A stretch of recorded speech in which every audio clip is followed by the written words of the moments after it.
What were you starting out as? And my job? Yeah. Well, first of all, I'm David Kirk. I'm Henry Kirk's dad. I'm a captain paramedic on Phoenix Fire Department. And how I got my position, I guess you have to go, when you really look at where you're at in a career, you have to go back from the beginning. So my initial start would probably, for the fire department, would be back when I joined the Army back in 1996. I went to infantry boot camp for the Army, and then from there I went to airborne school, and then Ranger indoctrination program, and I went to a couple airborne units, learned a bunch of leadership skills. I was deployed to a couple of different countries, including Korea, Afghanistan, and Iraq, and I learned a lot over there about the world. So once I got on the fire department, you have to go through a pretty good process. You have to, first of all, learn about the department by riding along with different crews on trucks before you're hired. Then you take an interview, or you take a written test, and then you have to do two interview panels, one with a captain and two firefighters, and then if you pass that interview, you take another interview with a chief and two captains and somebody from the city HR.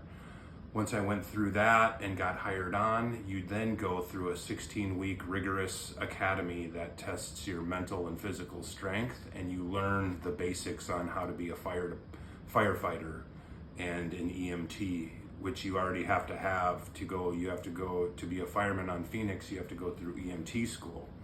Once you're done with EMT school, then you can get hired. So once you go through the academy and you make it and you graduate from the academy, you then go to 3 different stations as a probationary firefighter. So you'll do a rotation on a ladder truck and then 2 fire engines. So they each have their different specialties. After about 5 years, I decided to go to paramedic school, where we run our own paramedic program. I don't even know how many weeks that is. It's a lot of schooling. Then you do rotations in the hospital, in the ER, and then you are on probation again as a paramedic, learning from senior paramedics on a fire truck for another 3 months. Once I graduated that, I started roving around the fire department. I did 200 shifts on a rescue. We call ambulances rescues. And then at my 10-year time, around 10 or 11 years, I decided to take the captain's test. That entails about a year's worth of studying all our volumes, and you have to have a really good reputation on the job, and then take a written test to become a captain. And then once you pass the written, you have to do a tactical interview and then an oral interview with 3 chiefs and a city HR personnel. I scored high enough out of 111 members who took the test. I scored number 11. So you wait until other captains retire and then you're put on a list. So once 10 captains retired, I was made captain about 5 years ago.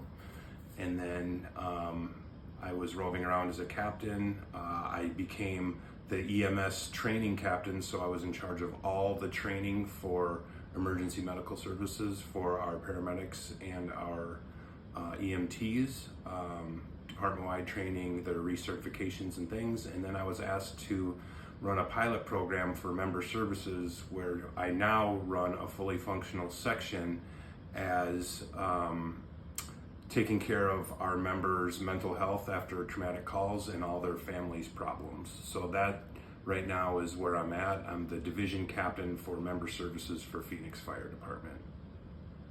And I have about 18 years on the job. Nice.